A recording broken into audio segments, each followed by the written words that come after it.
Okay, travelers, the 6.7 banners have officially just been confirmed, and I need to talk about this because there is a lot going on this patch.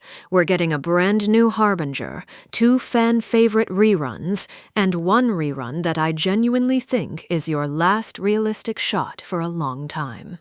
So let's break it all down. Who's on the banners? Are they worth it? Who they pair with? And what you actually need to know before you spend a single Primogem.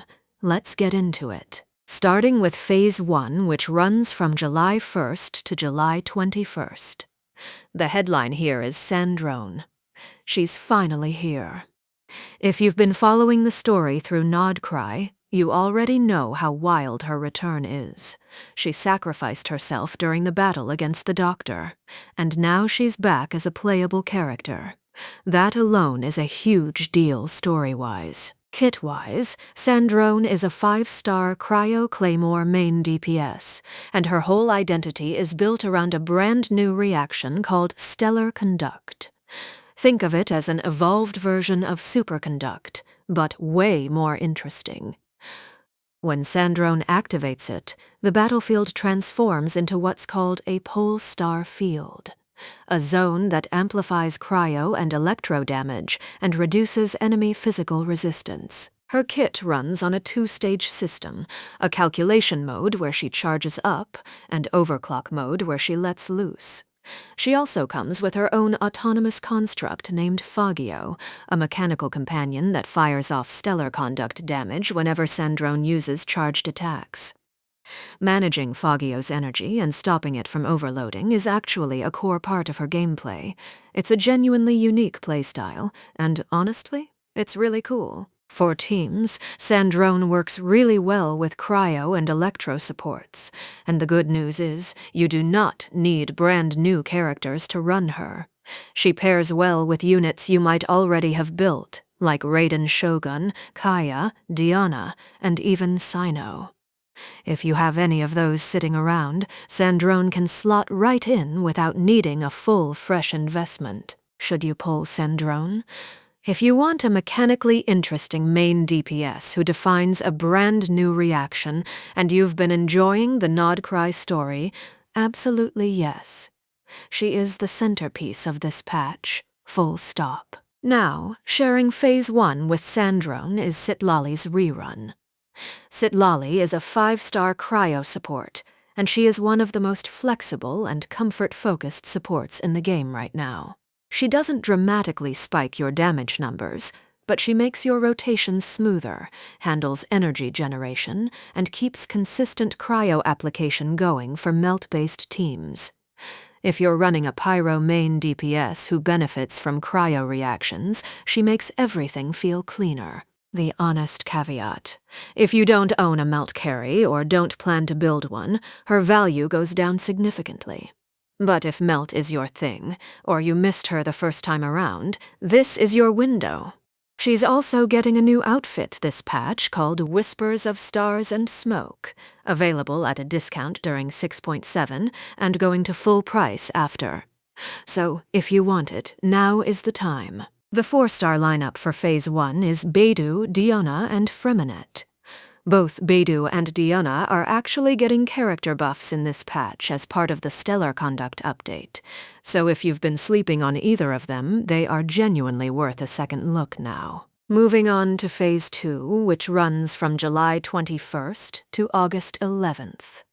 And ooh, this is the phase I really want to talk about more. Columbina is making her very first rerun since her debut back in version 6.3. That is almost a full year. She is the third of the Fatui Harbingers, codenamed Damselet, and she is a 5-star hydrocatalyst character built entirely around lunar reactions. Her playstyle is unlike anything else in the game. She doesn't fight conventionally. Her kit works through controlling the battlefield, applying sustained off-field hydro damage, and converting reactions into lunar bloom. Her best team right now is Columbina with Llama and Inefa, and that triple combo is widely considered the strongest lunar bloom team in the game. It's not particularly close. And here's the thing I really want to emphasize. This rerun may be your last real shot at Columbina for a long time.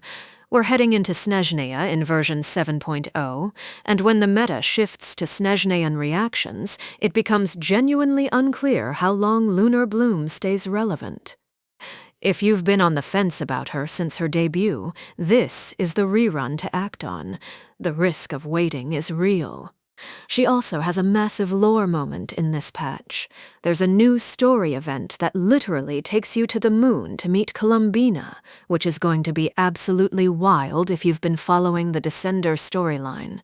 If you're invested in Lunar Bloom teams, pull Columbina strongly. Sharing Phase 2 with Columbina is Raiden Shogun. You know who Raiden is. She's been in the game for years, and she is still one of the most universally useful characters in Genshin Impact. 5-star Electro Polearm, exceptional battery for burst-reliant teams, one of the best sub-DPS options in Superconduct and Hyperbloom, and she brings consistent Electro application that Sandrone teams genuinely want. If you've never had her and you're pulling for Sandrone, picking her up in Phase 2 is not a bad call at all. The honest truth, though. Of the 4 5 stars this patch, Raiden is the lowest priority unless she's specifically filling a gap in your account. If you already have her, skip. The 4-star lineup for Phase 2 is Jehoda, Oron, and Sethos.